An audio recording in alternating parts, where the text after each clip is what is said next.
Welcome to the You're Not Crazy podcast, hosted by Jessica Knight, a certified life coach who specializes in healing from narcissistic and emotional abuse. This podcast is intended to help you identify manipulative and abusive behavior, set boundaries with yourself and others, and heal the relationship with yourself so you can learn to love in a healthy way. You can connect with Jessica and find additional resources, content, and coaching at emotionalabusecoach.com. Before we begin, I just want to make a quick note. At the end of this episode, I spend the last 4 minutes walking through the way people work with me and where to find resources, my links, and my courses. If you are a returning listener or are already a client, you can absolutely skip that part. If you're new or trying to figure out what kind of support you need, it's there for you. It's the last 4 minutes. Thank you so much for being here. Why do we have the urge to just take the blame? In a fight, we take the blame to feel the hit of relief, I think, a lot of times. Because in some way it lowers the tension in the room, or it can soothe your nervous system and almost in a way take responsibility for a part or a piece of the puzzle. It hands you this illusion that you have some control over what's happening, but that sense of control is a lie. And every time you reach for it, your brain learns the same lesson that you need to appease to survive. So you're fawning, which is a trauma response. And that's exactly how the cycle keeps you hooked inside of it. Because when you're in an emotionally abusive or coercively controlling relationship, your nervous system becomes attuned for threat detection. It's almost like it becomes its own instrument. You look for the size and the shifts in tones or the looks, and your brain connects calm with compliance. It starts to reward you for it almost, right? Like when you are avoiding the next hit, the next something, it starts to almost tell you that you're doing the right thing because you feel calmer. You don't feel calmer if you push back, if you say this isn't fair, if you hold your ground. And so each time you blame yourself, the cortisol drops, adrenaline slows, dopamine delivers, and there's the sign that says, okay, you escaped that threat. And so when you say it's my fault, I should have known better, your body feels just like it dodged a bullet because it's used to it. But it almost works just like how intermittent reinforcement does. Like when we get the text from the person that we're trying to go no contact with, and then we feel relief that they texted. That's how a trauma bond maintains power. It uses false guilt and safety together until the body genuinely starts to believe that blame equals survival, or at the very least, it equals love. And so when the relationship ends, the wiring doesn't just disappear with it. And when the fight ends, it doesn't disappear. And so many people find themselves still reaching for that blame or the self-blame long after that person is gone. And I know in my own life, I would apologize to people when I had nothing to apologize for, or I would absorb fault in situations that had nothing to do with me because my body was still reaching for that fix to quiet that anxiety. And healing means really actually retraining your nervous system to find calm. And it's reminding me of, like, I was in, maybe this was 2 summers ago, but I was in New York for the weekend and my family was being really complicated. And my mom was doing what my mom does of making sure everybody in the room is very uncomfortable. If she's in a bad mood and she decides that even though my daughter and I are driving back home and going away for 3 weeks in Europe, that the best course of action was to slam the door and decide that she needed to go to Target right at that moment. And so it just hit me that this is positioning me to apologize for something that I didn't do. Like the whole thing, it's not something I did, but I'm not going to get into those details. All I did was state my feeling.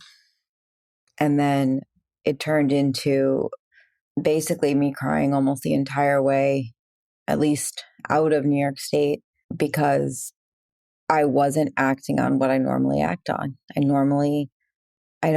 I actually don't say I'm wrong.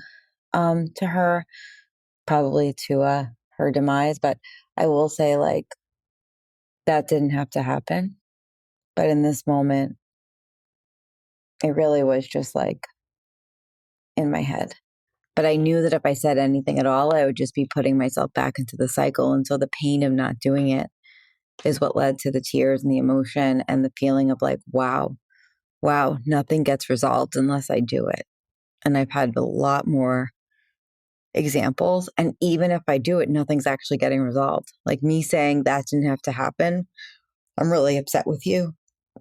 Wouldn't have led to, I'm so sorry. I hate that we left off that way. It would have been blame, but maybe I would have felt better that I said something. Maybe. But instead, I kind of held it in, and it was emotional.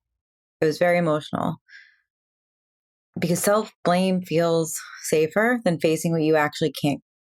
It's easier to believe I can fix this if I try harder than it is to accept this person actually is choosing to hurt me.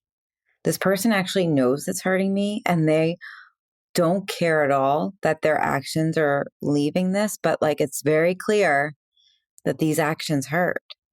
And I think that every time we take the blame, we hand back our own sense of reality to them. And you start to teach yourself that your peace requires betraying yourself. And over time, your self esteem erodes under that. And I used to apologize just to stop the storm. My stomach would twist if I didn't. It took months to understand that what I was feeling wasn't guilt, it was the fear of wearing that responsibility all of the time. I don't think this is something that flips overnight whatsoever, but I think it's something you have to interrupt it in small moments repeatedly until a new pattern starts to take hold. And for me, I had to start by naming it out loud. And you can do that even just to yourself. You could say something like, this is not my shame to carry. This is not my responsibility. Because the act of naming it begins to break the trance a little bit. Because if you still reach for an apology, follow through with it internally, you start to tell yourself, I said sorry so he wouldn't explode. That doesn't make me wrong. Something that begins to rewrite what's going on inside. And when that urge hits, visualize in your head like a stop sign. Like literally picture it. It interrupts the brain's automatic route. Visualize a stop sign in your head, a blinking one. So when the guilt wave rises, press your feet into the floor and just feel your body. Say, I'm safe here. I'm safe here. You can begin to teach your body that stillness can exist. And like literally let it yourself cry, let yourself get it out. And you can tell yourself that the tears are actually breaking the pattern. That's what they're doing. They're not telling you that you shouldn't feel what you feel.